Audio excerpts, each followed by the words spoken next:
भारत के प्रधानमंत्री इस वक्त एससीओ के मंच पर मौजूद हैं, जिसकी तस्वीरें आपके सामने हैं। लेकिन इस एससीओ के मंच पर कुछ ऐसा हुआ कि दुनिया हैरान रह गई।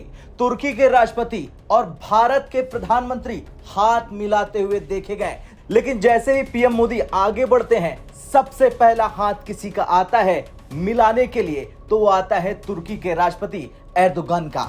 और इस बीच ये तस्वीर आप देखिए, आप इन तस्वीरों को देख सकते हैं कि भारत की ताकत के लिए आज तुर्की, जो पाकिस्तान का सदाबहार और पाकिस्तान का भाईजान है, वो भारत के प्रधानमंत्री नरेंद्र मोदी से हाथ मिलाने के लिए बेताब हो जाता है। ये तस्वीरें इस बात का प्रमाण है कि यूरोप हो, अमेरिका हो या फिर दुनिया का कोई कोना, भारत के बिना, भारत के साथ के बिना कोई आगे नहीं बढ़ सकता। अब हम इस तस्वीर को देखकर यह समझ सकते हैं कि किस तरीके से तुर्की ने यह कोशिश की कि वो भारत को समझाए कि भारत हमें माफ कर दो, लेकिन भारत माफ करने वालों में से नहीं है। और यह बात हम ये इसलिए कह रहे हैं माफ करने वाली, क्योंकि ये वही तुर्की है जिसने पाकिस्तान का सपोर्ट किया, जिसने पाकिस्तान को हथियार दिए भारत में हमला करने के लिए। लेकिन अगर भारत के प्रधानमंत्री जाते हैं मंच पर और अचानक कोई हाथ बढ़ा देता है, तो हाथ मिलाना जरूरी होता है। और वही प्रोटोकॉल वहां पर प्रधानमंत्री नरेंद्र मोदी ने फॉलो किया। हालांकि उसके बाद पीएम मोदी ने उनकी तरफ, यानी कि तुर्की के राष्ट्रपति की तरफ देखा भी नहीं।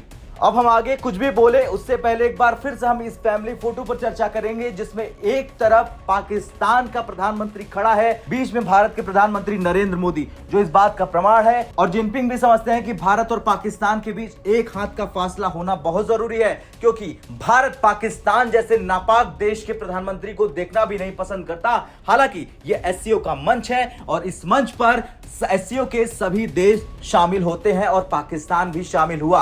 हालांकि भारत के प्रधानमंत्री नरेंद्र मोदी ने यह साफ कहा एससीओ पर जिनपिंग के साथ मुलाकात के दौरान कि आतंकवाद पर उनको साथ चाहिए चाइना का। मतलब सीधा संदेश है कि पाकिस्तान की कमर तोड़ो चाहे जैसे। हालांकि कुछ भी हो, लेकिन उससे पहले यह तस्वीर देखिए। इस तस्वीरों में जिस तरीके से हाथ मिलाया है तुर्की के राष्ट्रपति ने भारत के प्रधानमंत्री से, वो इस बात का प्रमाण है कि तुर्की को समझ में आ गया है कि अब चुपचाप पाकिस्तान का साथ छोड़ दे। अब आपको क्या लगता है इन तस्वीरों को देखकर? कमेंट कर जरूर बताएं।